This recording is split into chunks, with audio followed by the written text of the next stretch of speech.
बहुत समय पहले की बात है। किशनपुर गांव में रमेश नाम का एक गरीब लकड़हारा रहता था। वह बहुत मेहनती व ईमानदार था। रमेश प्रतिदिन जंगल जाता और वहां से लकड़ी काटकर उन्हें बाजार में बेचता था। लकड़ी काटकर जो धन मिलता था उसी से उसका गुजारा चलता था। सुनो जी, तुम कोई और काम क्यों नहीं करते हो? इससे हमारा सही से गुजारा नहीं होता है। क्या करूं?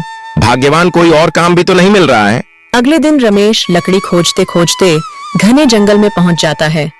तभी उसे रास्ते में किसी की पुकारने की आवाज सुनाई देती है। रमेश पास जाके देखता है तो उसे एक जलपरी दिखाई देती है। कृपया मेरी मदद करो, मैं बहुत दिन से बीमार हूँ। लेकिन मैं भला तुम्हारी मदद कैसे कर सकता हूँ? तुम तो एक जलपरी हो। इसी जंगल कुछ मील दूर एक गुफा है। उस गुफा के अंदर एक जादुई गुलाब के फूल है। उसे लाकर मुझे दे दो, जिससे मैं ठीक हो जाऊंगी।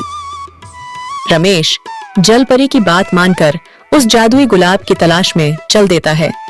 कुछ समय चलने के बाद वह उस गुफा के पास पहुंच जाता है। रमेश गुफा के अंदर जाता है। जैसे ही रमेश फूल तोड़ने वाला होता है, तभी उसमें से एक जिन निकलता है। मूर्ख मानव, तुम यह जादुई फूल नहीं ले जा सकते जब तक तुम मेरे 2 प्रश्नों के उत्तर नहीं दे देते। यदि तुमने मेरे दोनों प्रश्न के उत्तर सही दिए तो तुम यह फूल ले जा सकते हो। यदि तुमने एक भी प्रश्न के उत्तर गलत दिए तो मैं तुझे खा जाऊंगा। ठीक है, पूछो अपने प्रश्न। पहला प्रश्न, वह कौन है जिसके पास कभी तो दर्जन कपड़े होते हैं और कभी एक भी नहीं होता है? वॉशिंग मशीन है। कभी इसके पास ढेर कपड़े होते हैं और कभी एक भी नहीं होते। बिल्कुल सही उत्तर।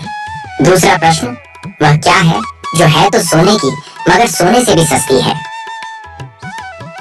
रमेश कुछ देर सोच में पड़ जाता है। इसका उत्तर चारपाई है। यह है तो सोने की मगर सोने से भी सस्ती है। तुमने मेरे सभी प्रश्नों के उत्तर सही दिए हैं। अब तुम यह फूल ले जा सकते हो। यह कहकर जिन वहां से चला जाता है। रमेश फूल लेकर सीधे जलपरी के पास जाता है। जलपरी ओ जलपरी, लो अपना जादुई फूल। जलपरी रमेश को मदद के बदले में उसे सोने के उपहार देती है और वहां से चली जाती है। रमेश उन सोने के सिक्कों से अमीर हो जाता है। फिर वह अपना जीवन हंसी खुशी से गुजारने लगता है।